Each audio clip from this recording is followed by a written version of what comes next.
Hello. Oh my God. Joke.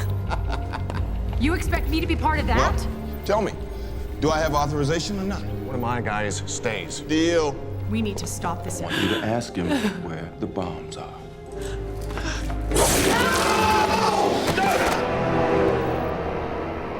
Look at The movie kicks off with an intense opening scene. A former Delta Force operator, Stephen Arthur Younger, now going by Yousef, is busy recording a video message. He stumbles a bit, starting and stopping multiple times, before finally nailing the version he's happy with. Meanwhile, over at the FBI's Los Angeles field office, things are in full swing. A team is knee-deep in investigating suspicious individuals, hoping to uncover something significant. Brody, one of the agents, asks her team for updates. One member mentions a flight school reporting an Arab-sounding guy interested in flying lessons, but Brody isn't impressed by the flimsy lead. Shortly after, another agent approaches her with something more intriguing. While reviewing files passed on by the CIA, he stumbled upon a guy named Henry. Everything about Henry screams classified, but there's a curious detail. His wife is Bosnian and has a history of shady activities. Over at the Humphreys' house, Henry's place, it's clear these two are far from your average couple. They're super paranoid, with surveillance cameras covering every inch of their home. Meanwhile, the media is buzzing with breaking news. Yousef has allegedly shot a cop and kidnapped 2 kids. Brody's team is caught off guard, because no one told them Yousef was even on their radar. As she digs into his file, Brody realizes he's already listed as one of their suspects. What's odd, though, is that Yousef has no extremist history. He's an ex-US Army soldier, but his military records are sealed tight. Brody's boss, Jack, storms in, demanding every suspect be rounded up and interrogated, prioritizing Yousef's case above all else. Brody isn't thrilled about the workload, but is promised extra resources to get it done. Back at the Humphreys' home, Henry senses trouble. When the FBI shows up at his door, he quickly calls Charles, a contact at the Defense Intelligence Agency DIA, warning him about the situation and demanding an immediate extraction. He grabs a gun, ready for anything. On Charles's end, he calls Brody and orders her to pull back her agents, explaining that the FBI wasn't supposed to access Henry's classified file. But before Brody's team can withdraw, things escalate. 2 agents already inside the house stop responding. A second team is sent in, cautiously approaching the home. Eventually, Henry, seeing the FBI badges, tries to de-escalate. But it's too late. His earlier actions have landed him in custody. Now in questioning, Henry is smug and dismissive, even refusing to give his real name, saying they can call him H. Just as the interrogation heats up, Jack and Charles barge in, shutting it all down. Turns out, H is under protection, and the FBI majorly screwed up. Jack later pulls Brody aside for a private chat, inviting her to join a top-secret operation. She reluctantly agrees. The next day, Brody and other FBI agents are summoned to an abandoned facility, now transformed into a black site under military control. General Paulson is running the show, with Charles and H also present. H, ever the Joker, cracks a few jokes about being an independent contractor. Things get serious when Jack shows the group Yousef's full video recording. In it, Yousef threatens to detonate 3 nuclear bombs in major US cities unless his demands, which remain unclear, are met. The deadline? Friday. Paulson confirms Yousef has the skills to follow through. He's a former nuclear specialist from his time in Iraq. What's more, Yousef's already in custody, captured at a shopping mall the day before, where he likely intended to get caught. When the team meets Yousef face-to-face, he's already being subjected to harsh interrogation methods. Cold water, freezing air, sleep deprivation, you name it. But H, who's brought in as a specialist, mocks these tactics, calling them pointless against someone with Yousef's military training. To prove his point, H takes things to an extreme, assaulting Yousef's interrogator with a large object before being dragged out himself. Brody steps in as the good cop, turning off the AC and offering Yousef some relief. But he's uncooperative, cryptically saying it's too soon. Paulson dismisses her efforts, insisting that they're following orders, even if they're skating on the edge of legality. Later, Brody confronts H about his violent approach. He's blunt, explaining that conventional military tactics won't work on Yousef. Paulson and Charles eventually give in, letting H handle things his way, though it's clear no one's thrilled about it. H lays down his conditions.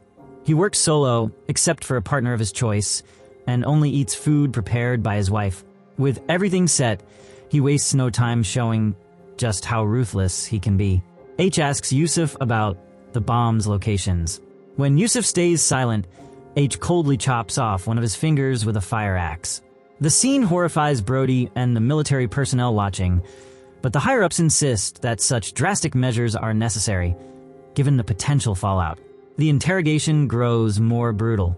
H puts a plastic bag over Yousef's head, cutting a small hole to keep him barely breathing, and then starts cutting into him with a knife. Brody, disgusted, storms out. She confronts Jack, arguing that this level of torture is unconstitutional.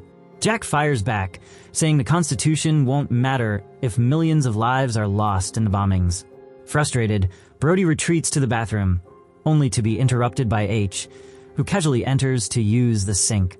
She takes the chance to voice her disapproval of his methods, insisting physical pain isn't effective.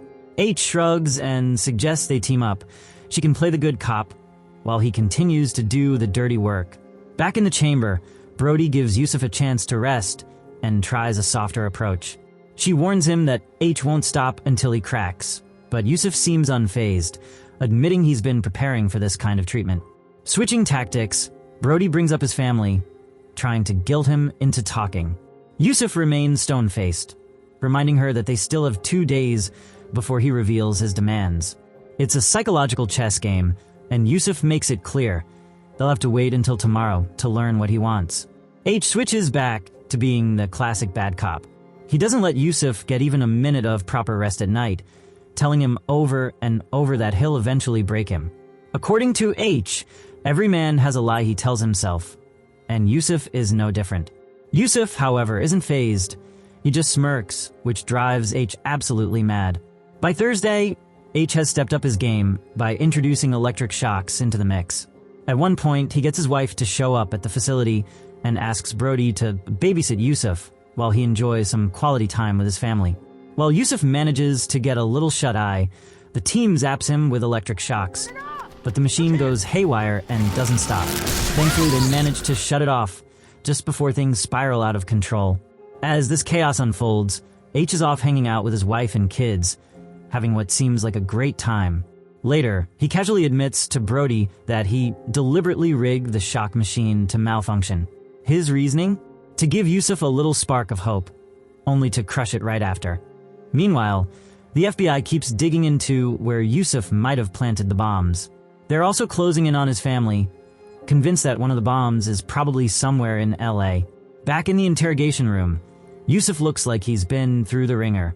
He's twitching with pain, but H, ever the showman, tells Brody to massage Yousef's back. Then, as if it's story time, H plays some calm music and starts talking about his wife and the rough times she faced in Bosnia. He even gets a little personal, mentioning how his kids were born prematurely. When H starts asking about Yousef's kids, Yousef finally starts to crack. Sensing the shift, H jumps back into torture mode.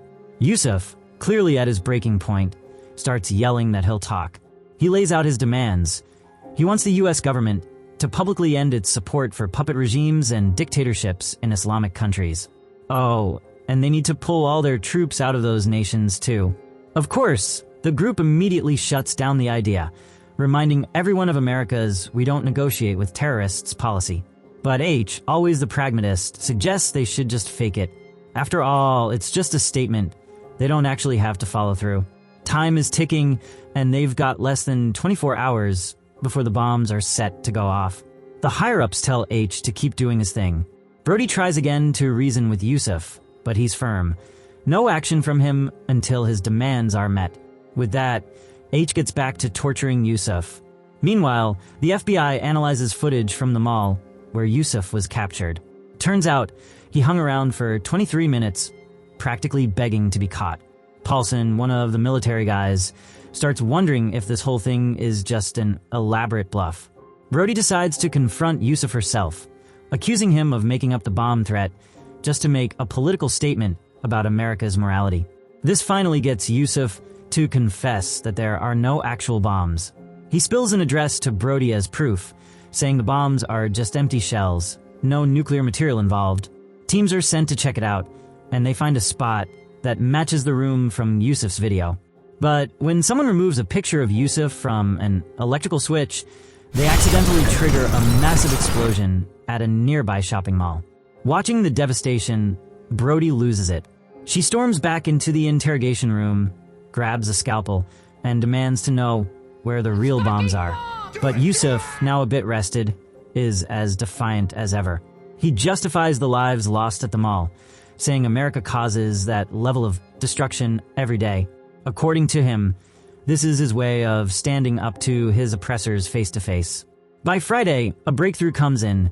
Yousef once got a parking ticket in Dallas.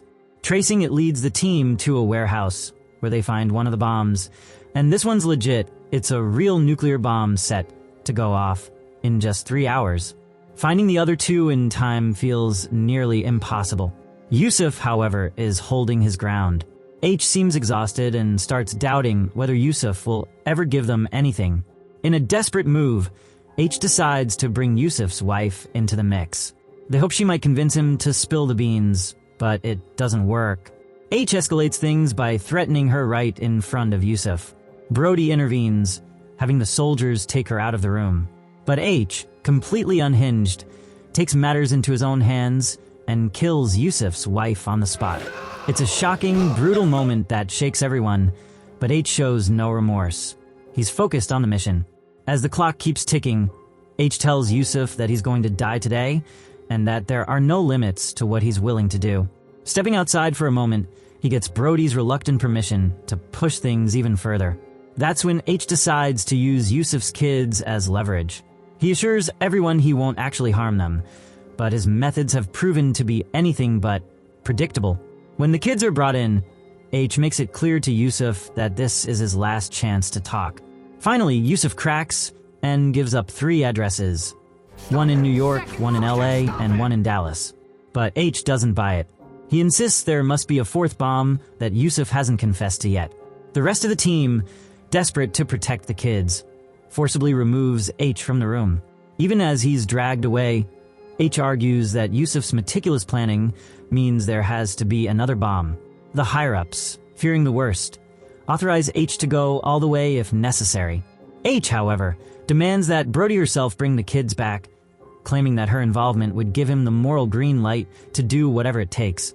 Brody refuses, and in a shocking twist, H unstraps Yousef and sarcastically sets him free. The tension hits its peak when the top official pulls a gun on H to force him back into compliance.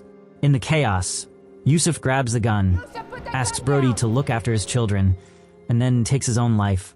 Brody, deeply shaken, walks out of the facility with Yousef's kids in tow. The FBI manages to locate and defuse the 3 bombs just in the nick of time.